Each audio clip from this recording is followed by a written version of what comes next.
going on a very exciting adventure about 2 hours away to the town of Gruyères, which you may know because of Gruyère cheese, which of course will taste right from the source. We'll also be visiting a chateau, which is located in, you guessed it, in Gruyère. I'm gonna go ahead and say it. This is one of the most charming towns we've ever been. And to top it all off, we'll be trying fondue for the very first time before heading back to Basel just in time for dinner.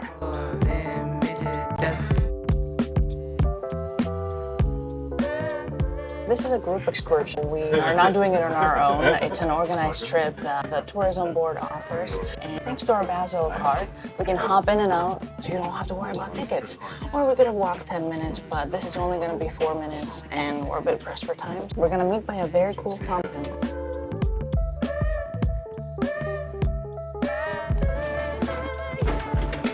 Basel is a great location if you're planning on exploring more of Switzerland, France, and Germany, because you're so close to all these different destinations that are so unique, but you can stay in this city that's so interesting, that's so vibrant, so it's a great base to explore here and everywhere else.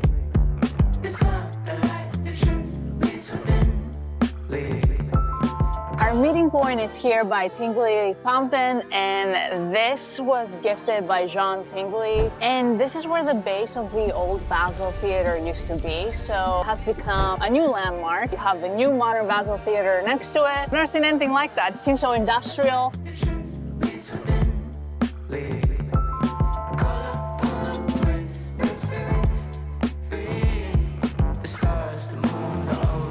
There's a bus. And it's so cool because you have your brochure and then each ticket that you need inside the brochure.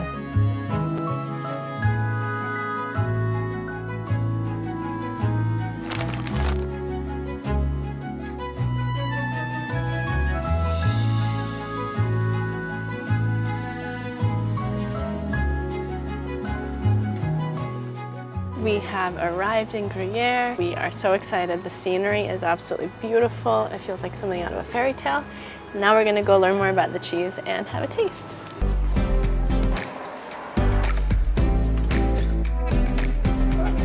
We're going to observe the process of making the cheese all the way to the aging and, of course, fondue later on though. And they call these the cheese tickets. These little things are audio guides, and they are the stories told from the perspective of a cow, which is really cool. Yeah, it's quite clever too. At the very beginning of summer, I'm already on my way to the mountains. And once I'm up there, all I do is graze. Smells really nice. Ooh, is that the vanilla orchid? I really love how they start the tour right from the beginning with the cow and the milk and how important what the cows are grazing on. I've got a good appetite. I need my 100 kilos of fresh grass every day. And as that makes me thirsty, I drink 85 liters of water a day as well. And that makes complete sense as to why they say that cow and beef is the least environmentally conscious meat choice. An interesting point that was made here is when it comes to the milking and a lot of other things, we tend to think that in the older days everything was so much better. But they made the point of, well, okay, we use modern technology now to milk the cows, and so it's not the manual, good old labor and care that used to go into it. But actually the milk has never been better than it is today because the quality, the inspection is top notch. It's like the cleanest, purest milk you can get to ensure you get the best cheese. Versus you'd think it's the opposite. You know, in the older days, the cheese was probably better. Now things are more processed, but our cow friend said it is not. All right, now let's go see how the cheese is actually made. Hot, isn't it? All this mist and steam. Look how hard my human's working. Looks like a chef in that white apron. And just look at those pans. As you can see down below, the big pots have a lot of milk in them, which is actually 400 liters. And that much milk will make a 35-kilo wheel of cheese. There's something really special about visiting the origin of a place where a food is made, and the cheese made here you'll be having in so many different parts of the world, and this is where it originates.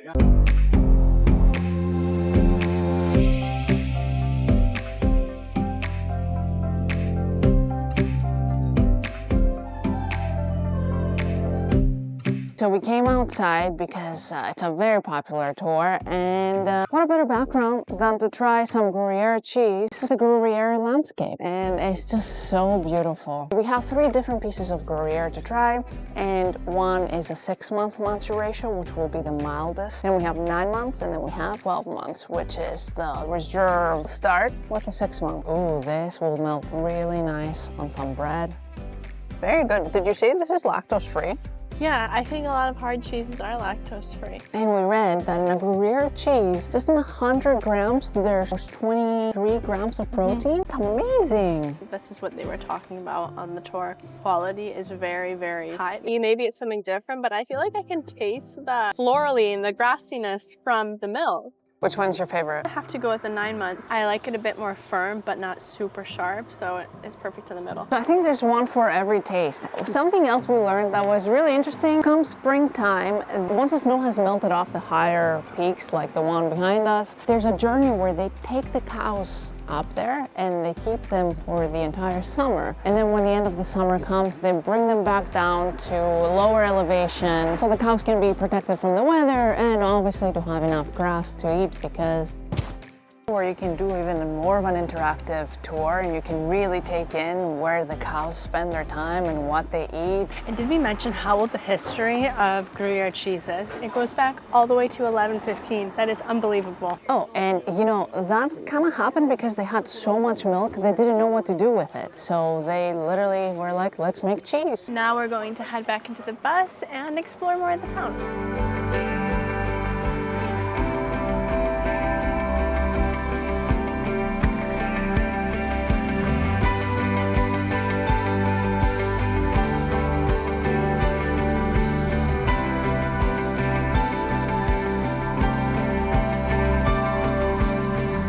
Just wow, the location of this town is just stunning. And we haven't even gotten to the central part of the town yet, and it feels so magical. It truly does feel like something out of a fairy tale.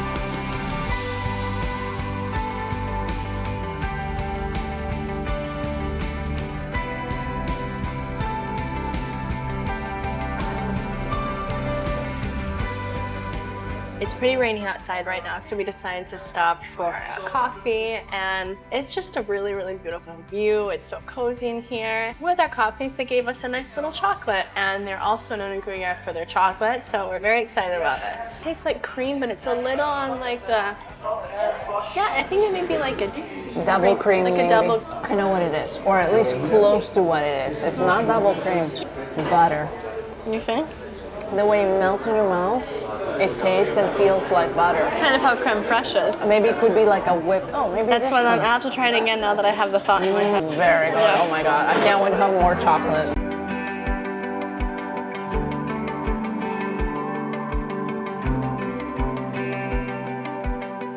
I'm gonna go ahead and say it. This is one of the most charming towns we've ever been.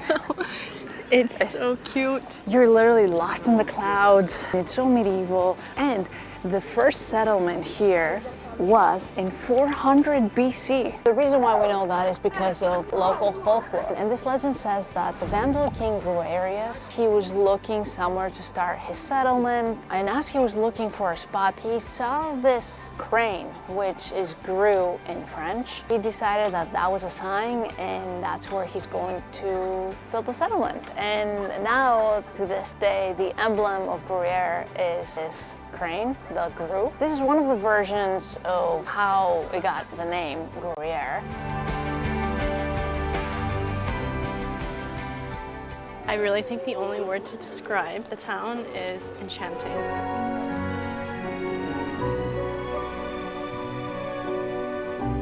Now we are going to try the star of the show, fondue. I can't believe we've been in Switzerland for like 3-4 days now, and we still have not had fondue or raclette, so it's time we make things right. And I think in the cities, it's less common to have this time of year, and it's more of a cold weather dish, so in these mountain towns, it'll be a lot easier to find.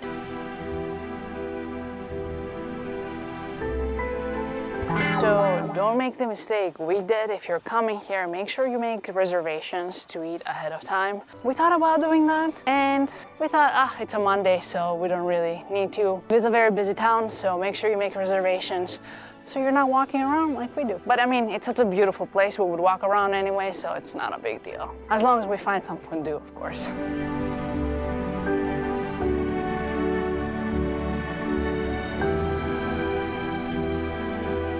It's a cute spot. We are going to be having our very first fondue here in Switzerland, and we went with something a bit more unique. We are trying the pesto fondue, and we're in a very cute location. And I'm gonna try the potato.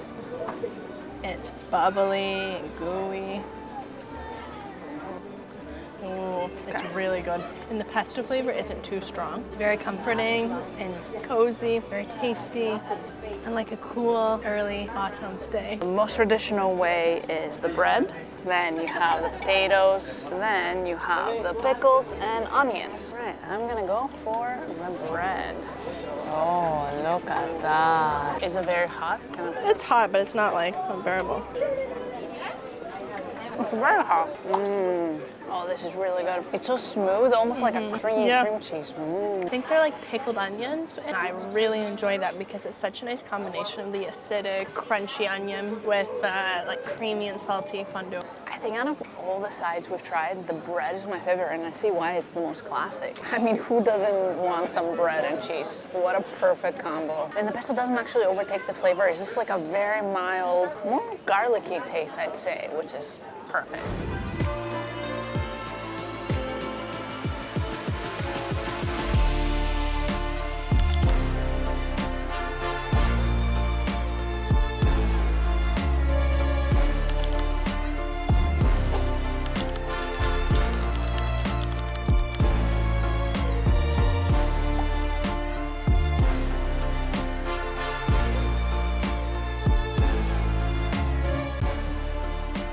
This castle was originally built during the 13th century. Of course, it didn't look the way it looks today. There was major work done to it during the 16th and 17th century, and it's had quite a few residents. So let's go through it and find out more.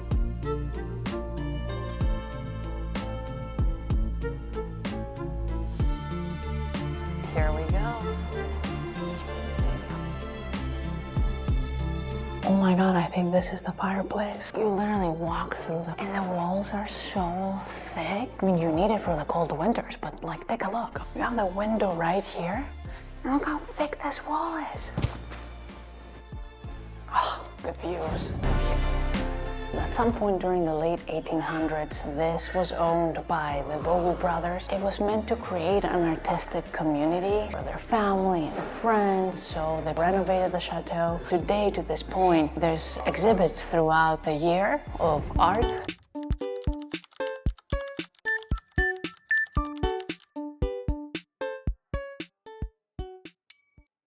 Just to keep that tradition alive. So you have something so modern in such a rich historical place. Second floor, let's see what's in there. Yeah, I see something cool. What do you see? Oh, Armor.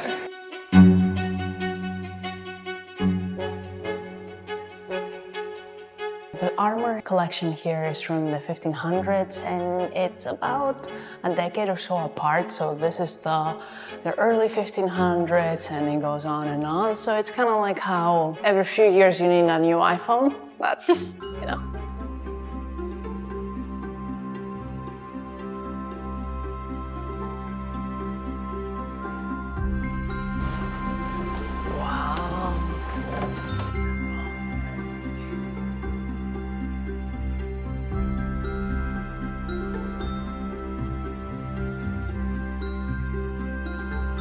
This really impressive dresser was from the 16th century, which you can see all the different etchings are amazing. But it wasn't always here. It was actually put here in the 19th century by the Bleu brothers.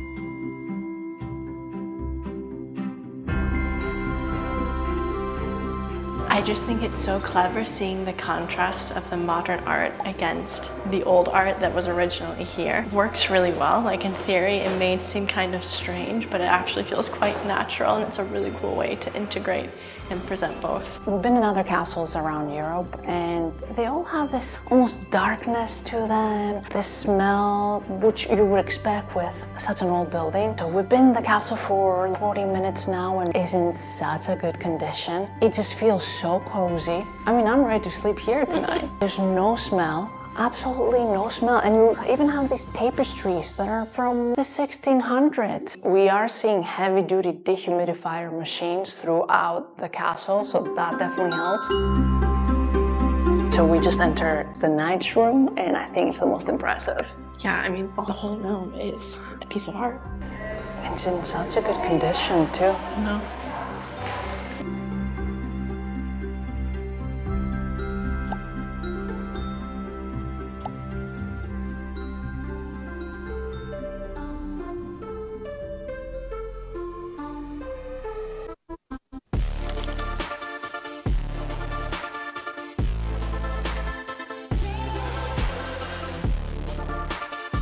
We are back in Basel and we're just in time for dinner. So we're going to walk to the restaurant we made reservations for. Make sure when you are here, you make reservations. There's so much art and the design in this city is very cool, from the buildings, like we mentioned on the other. And look what's happening behind me. Olivia and I are having a bit of a debate. I think it's a seal cow. Olivia thinks it's a dolphin cow. Or did you change your mind? Whale. Well, oh, sorry, whale. And as we're walking, we see like it has like this steam coming out. I'm gonna see if it's literally like a mist to like cool off. So if you're hot and you're in Basel, come see our friend over here. He'll take care of you. And adding on to what Maria just said, it merely makes me think about how the city really blends old and new really well. It doesn't feel weird. Some cities it feels a bit awkward, but everything is so well integrated that it's something new and dynamic in itself. And also, Basel happens to have the two tallest buildings in Switzerland, the Roche buildings. This is such a cool building too.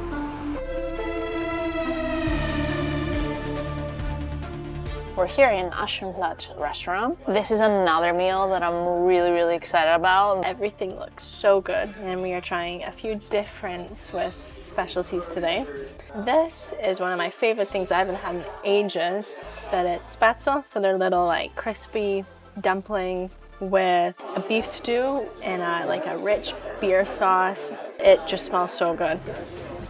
Very good. And you can tell the beer and the gravy just adds so much flavor. And with the Spätzle, and I like how it's crispy, so you can do it just like boiled. Cordon Bleu is probably one of my favorite meals, which is basically a pork steak deep fried with a batter, and inside there's ham and cheese. And you can order a few different sauces with it, and I got a mushroom sauce. I have a feeling it's gonna be kind of similar to the cream sauce we had on our previous video. And I'm gonna put some mushroom sauce. Ooh, that's very nice. It's not the best I've had, Cordon Bleu, but it's really good, and I really like the mushroom sauce. It's heavy on the cream, so that makes it really good. Value in this restaurant is really good for what you get. But also, it's a bit more local. We're not in the old town. I don't think I see any tourists here. I just see locals. And now we're going to finish with some dessert.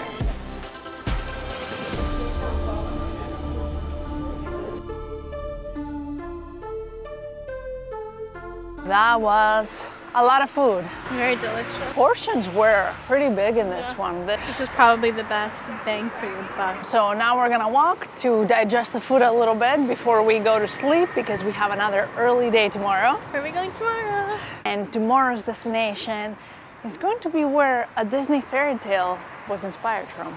The benefits of being in Basel and being so close to so many really beautiful regions in the world. We are going to France tomorrow and go to a few different stops there, but we could also go to Germany in like 45 minutes.